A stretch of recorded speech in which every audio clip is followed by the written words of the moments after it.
समाचार टीवी में आज का मुख्य समाचार। जनसंख्या के लिहाज से देश का सबसे बड़ा राज्य यूपी के अधिकांश शहर वायु प्रदूषण की चपेट में है। हालांकि इनमें से कई शहरों में बीते 5 साल में बेहतर प्रयासों के चलते प्रदूषण की स्थिति में काफी सुधार भी आया है। नई दिल्ली स्थित भारतीय आयुर्विज्ञान अनुसंधान परिषद और गोरखपुर एम्स के संयुक्त अध्ययन में पता चला है कि झांसी और बरेली में हवा साफ है, जबकि गोरखपुर में प्रदूषण का स्तर सर्वाधिक 200 पार है। पश्चिमी यूपी के शहरों में प्रदूषण की स्थिति ज़्यादा खराब है। इनमें गाजियाबाद, नोएडा, गजरौला, खुर्जा और मुरादाबाद जैसे शहर शामिल है। राउस एवेन्यू कोर्ट शुक्रवार को धन शोधन मामले में दिल्ली के पूर्व मंत्री सत्येंद्र जैन की जमानत याचिका पर अपना फैसला सुनाएगी। जैन को ईडी ने 30 मई 2022 को उनसे कथित तौर पर जुड़ी 4 कंपनियों के जरिए धन शोधन के आरोप में गिरफ्तार किया था। वो फिलहाल न्यायिक हिरासत में है। विशेष न्यायाधीश राकेश सियाल ने आरोपियों और ईडी की ओर से आवेदन पर दलीलें सुनने के बाद आदेश सुरक्षित रख लिया था।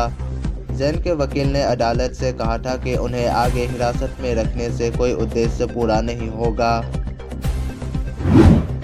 राजधानी दिल्ली में प्रदूषण को कम करने के लिए दिल्ली सरकार एक्शन मोड में है। सभी 13 हॉटस्पॉट में प्रदूषण को नियंत्रण करने के लिए पर्यावरण मंत्री गोपाल राय ने शुक्रवार को दिल्ली सचिवालय में संबंधित विभागों के अधिकारियों की आपातकालीन बैठक बुलाई है। उधर आनंद विहार में बढ़ते प्रदूषण को देखते हुए पर्यावरण मंत्री ने प्रदूषण से प्रभावित 13 क्षेत्रों में जरूरी कदम उठाने के निर्देश दिए हैं। बैठक में एमसीडी, पीडब्ल्यूडी, डीपीसीसी, पर्यावरण विभाग, ट्रांसपोर्ट विभाग, ट्रैफिक पुलिस समेत अन्य सभी संबंधित विभागों के अधिकारी शामिल होंगे।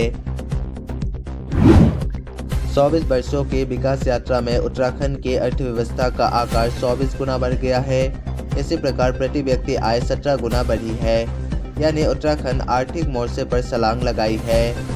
सरकार के मुताबिक राज्य की अर्थव्यवस्था लगातार सुधार की ओर है। अर्थव्यवस्था का बढ़ता आकार राज्य की समृद्धि को बयां कर रही है। आंकड़ों के मुताबिक वर्ष 2000 में अर्थव्यवस्था का आकार 14,501 करोड़ था। 2023-24 में बढ़कर 3,46,000 करोड़ रुपए हो चुका है। प्रयागराज जंक्शन यार्ड के रीमॉडलिंग के लिए रेलवे का मेगा ब्लॉक शुक्रवार 18 अक्टूबर से शुरू हो रहा है। इस वजह से अगले 4 दिन वाराणसी से नई दिल्ली जाने वाली दोनों वंदे भारत ट्रेन प्रयागराज जंक्शन नहीं आएंगी। इसके अलावा प्रयागराज से नई दिल्ली जाने वाली प्रयागराज एक्सप्रेस का संचालन 18 से 21 अक्टूबर तक सुबेदारगंज रेलवे स्टेशन से होगी। यह ट्रेन प्रयागराज जंक्शन नहीं आएंगी। पीएसी के सिपाही के घर से चोरों ने 5 लाख का माल पार कर दिया। पुलिस चोरों की तलाश कर रही है। रावतपुर के विनायकपुर राजीव नगर निवासी ओम प्रकाश तिवारी कानपुर में ही पीएसी में सिपाही के पद पर कार्यरत है। बीती 11 अक्टूबर की रात जब वो परिवार के साथ घर में सो रहे थे, तभी घर में घुसे चोरों ने अलमारी का ताला तोड़कर करीब 5 लाख के जेवर व 1 दर्जन चांदी के सिक्के पार कर दिए। अगले दिन सुबह मामले की जानकारी होने पर पुलिस को सूचना दी। थाना प्रभारी ने बताया कि मेन गेट पर ताला बंद था। तहरीर के आधार पर रिपोर्ट दर्ज कर मामले की जांच की जा रही है। हरियाणा राज्य औद्योगिक और संरचना विकास निगम लिमिटेड के सेक्टर 16 स्थित एक केमिकल गोदाम में बुधवार सुबह अचानक भीषण आग लग गई। आग ने साथ लगती एक कपड़ा फैक्ट्री को भी चपेट में ले लिया। सूचना मिलते ही बहादुरगढ़ से कई गाड़ियां आग बुझाने के लिए पहुंची, लेकिन आग भड़कती चली गई।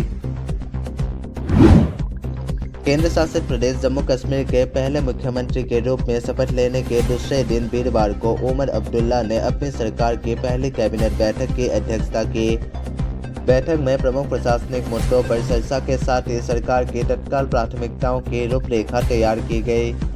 इनमें स्वास्थ्य, शिक्षा तथा रोजगार क्षेत्र शामिल है।